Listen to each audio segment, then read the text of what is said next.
сәлеметсіздер ме, менің көрермендерім?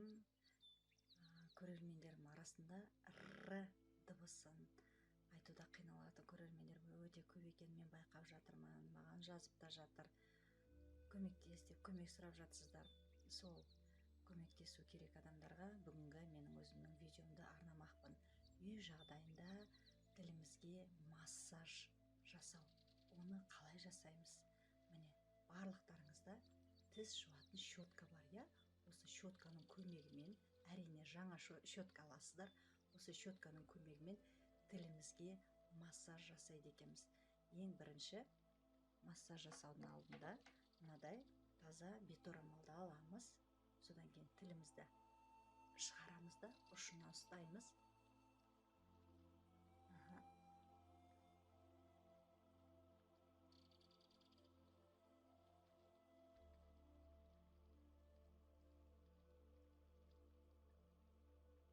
Міндетті түрде қолымыз таза болу керек. Қолымызды жуып, тап-таза қылып барып жасаймыз. Біздің қолданатын платочогымызда, беторамамызда таза болу керек. Ол тіл жаттығулары жаңағы жоғары төмен және екі жаққа сағат жаттығуына ұқсайды, я? Бірақ тілдеріңізді өте қатты тартпаңыздар, өйткені ауыртып аласыздар. Абай боламыз. Әсіресе балаларға жасаған кезде абай болыңыздар. Кішкентай өзі жасай алмайтын балаларға өздеріңіз жасап көмектесесіздер, құрметті ата-аналар. Сол себептен мұқият болыңыздар. Ләззат апай айтты екен деп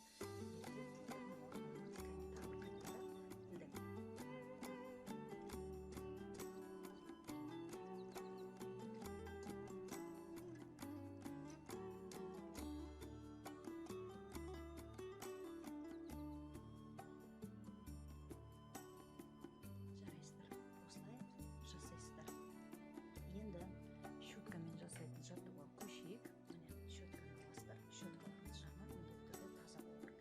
Әр жасаған сайын щетканы тазалап жуып отырасыздар. Щетканы алып тіліңізді шығарасыздар. Тіс ысатын жағымен тілдің түбірінен ұшына қарай ақырын басасыздар. Қатты басуға болмайды, ауыртып аласыздар. Әсіресе балалармен жасағанда абай болыңыздар. Тілдің екі жақ шетін солай басасыздар. Кезек бірнеше рет, әр жаттығуды 10 рет қайталасаңыздар болады. Енді келесі жағымен тілді тарақ құсатып тарайсыз. Түбірінен ұшына қарай. Бірнеше рет қайталайсыз. Ортасынан, ұзынынан жасаймыз, міне, өзіңіз көріп отырғандай. Щетканың мына бұдыр жағы да өте пайдалы екен. Осындай щетка алуға тырысасыздар, әсіресе балаларға пайдаланған кезде. Мына щетканың арт жағымен екі ортымызды массаж жасаймыз.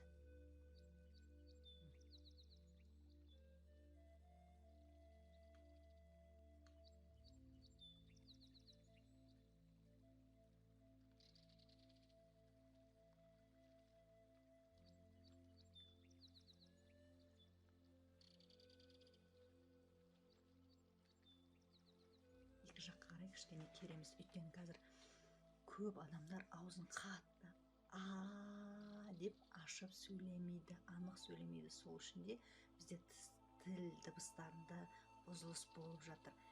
Енді тілімізді көтере алғанша жоғары тістің артына көтереміз. Астынан жоғары қарай тараймыз. Арт жағымен өзіңіз байқағандай, алды жағымен тарауға болмайды, өйткені тіліміздің астын ауыртып алады екенбіз. Әр жаттығу жасағанда абай болыңыздар, әсіресе балалармен. Жақсы. Енді тістің бізге щетканың екінші жақ шеті керек екен. Мына щетканың екінші жақ шетімен тілімізді жоғары көтеріп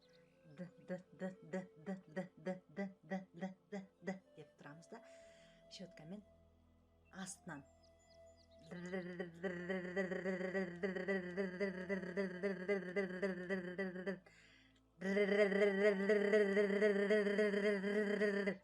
бұны да қатты жасамаймыз.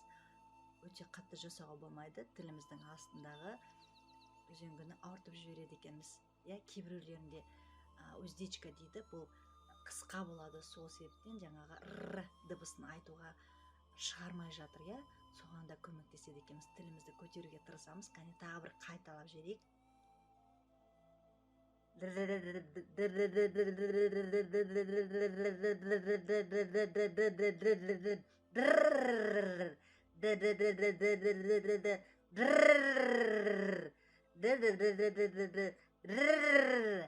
Жарайсыздар.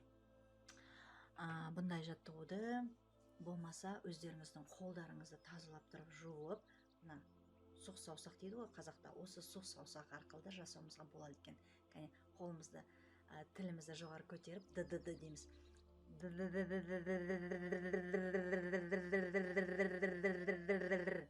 Жарайсыздар.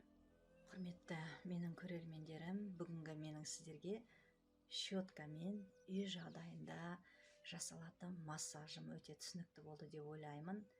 Артикуляциялық тіл жаттығуды ертегі түрінде жасамақпыз. Кәне, айнаңдала ғой, дайындалайық.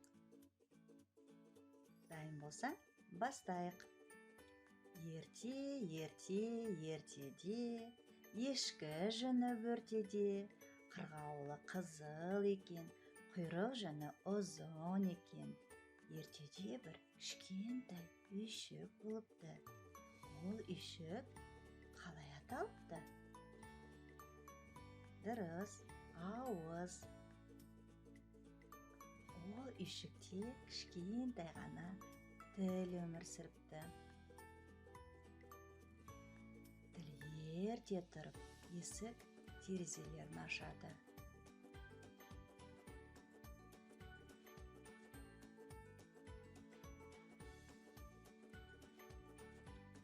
Содан кейін қоршауға барады.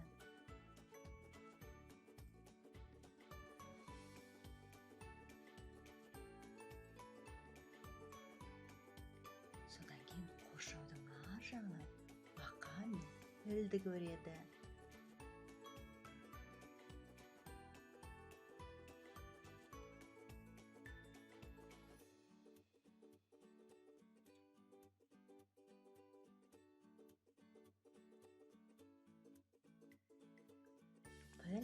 Піл үйіне кіріп, тіс щеткасын алып, тісін жуады.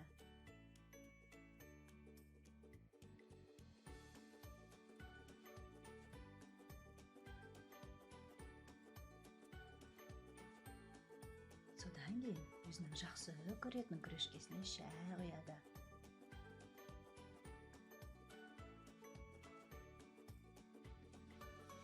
Шайды ол тәтті тосаппен ішкенді жақсы көреді екен.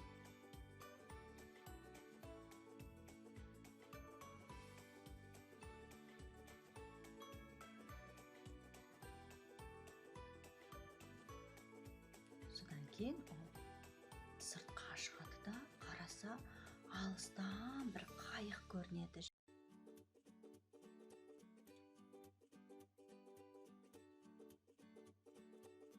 Анықтап, бұл қайықтан пайда болған қайық екен деп қараса, қайық емес, елес екен.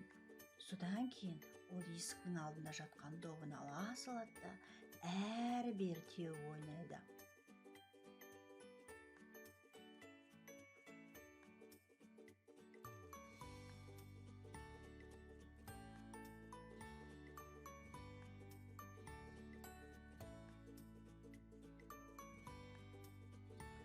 Содан кейін ол саңырауқұлақ тауып алады, допты теуіп жүріп.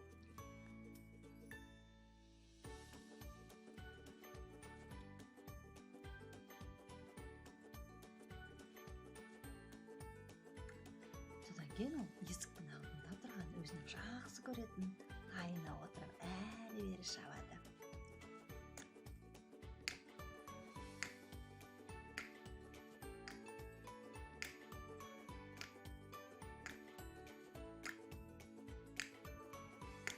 Содан кейін ол есіктің алдында тұрған машинасын оталдырмақ болады.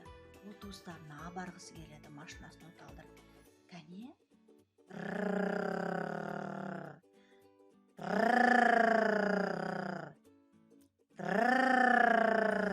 Машинасын әр оталдырады, бер оталдырады, бірақ машинасы оталмай қояды.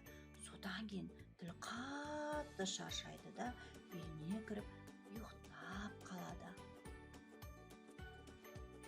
Анық және дұрыс сөйлеу үшін не істеуге үнемі әртүрлі артикуляциялық жаттығуларды ұсынып отырмын, иә? Сол артикуляциялық жаттығулармен қоса логопедиялық формулаларды айтып кеткім келіп отыр. Оларды бірге жасаймыз. Логопедиялық формула дегеніміз дауысты дыбыстарды анықтап дұрыс айту.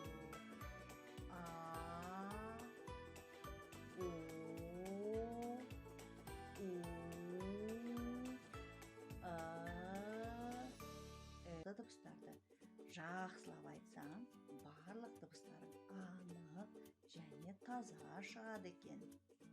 Ал кеттік, дайынсыңдар ма? Логопедиялық формаларды, дауыс дыбыстарды айтқан кезде біздің мына бүкіл артикуляциялық аппаратымыз жақсы жұмыс жасайды екен.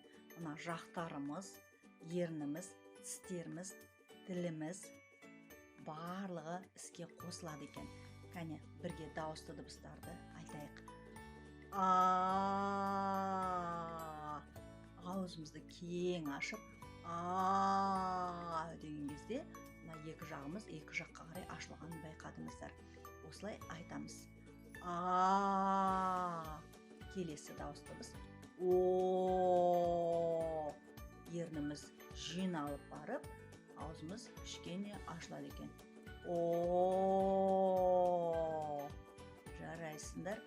Келесі дауыс дыбыс.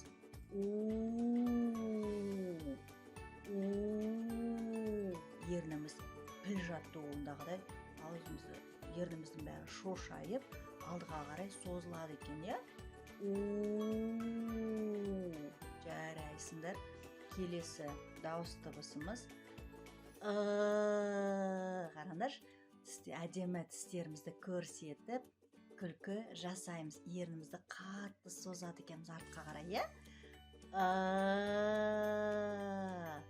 Тістеріміз бір-біріне сәл жақындайды, арасы ашық. Жарайсыңдар. Келесі дауыс дыбысымыз.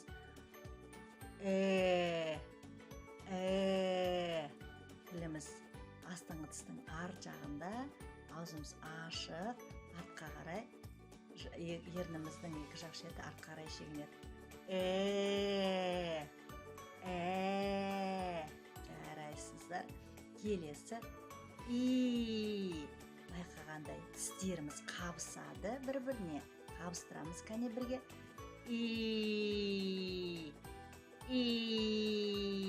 Осы дыбысын дыбыстарын айтуымызға көмектеседі екен. Байқадыңдар ма, балақайлар? Міне осылайша біз дауысты дыбыстарды айту арқылы бүкіл артикуляциялық аппаратымызды жақсы жұмыс жасатындар. Егер қазір менің артымнан жылдам қайталайтын болсаңдар, ауыздарыңның жақтарының кішкене ауырсынғандарын байқайсыңдар. Байқадыңдар ғой, иә, балақайлар? Дұрыс айтасыңдар.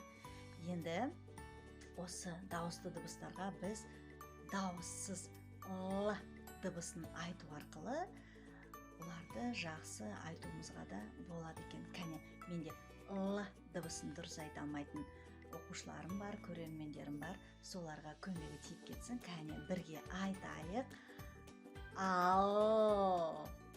Енді келесі ла. Қайталайық. Ал. Ла. Жарайсыздар. Келесі дыбыс о. Ол. Ло. Ол. Ло. Жарайсыздар. Менімен бірге қайталап отырыңыздар. Келесі бізде у. Ул. Лоу. Ул. Лоу. Жарайсыздар. Өте тамаша. Келесі әрпіміз ы. Ыл. Ла. Ыл. Ла. Жарайсыздар. Эл. Лэ. Эл. Лэ. жақсы. Келесі соңғы. Ил. Ли. Ил. Ли. Жарайсыңдар. Өте жақсы болақайлар. Міне, байқадыңыздар ма? Әр дыбысты айтқан кезде біздің тіліміз бірде жоғары көтеріледі, бірде барлығы қимыл қозғалысқа келеді.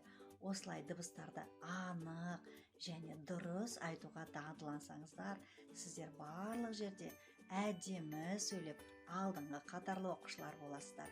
Және де тақпақтарды айтқан кезде дауысты дыбыстарды анық айтуға тырысыңыздар.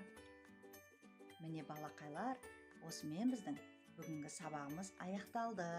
Келесі сабақта кездескенше сау болыңыздар.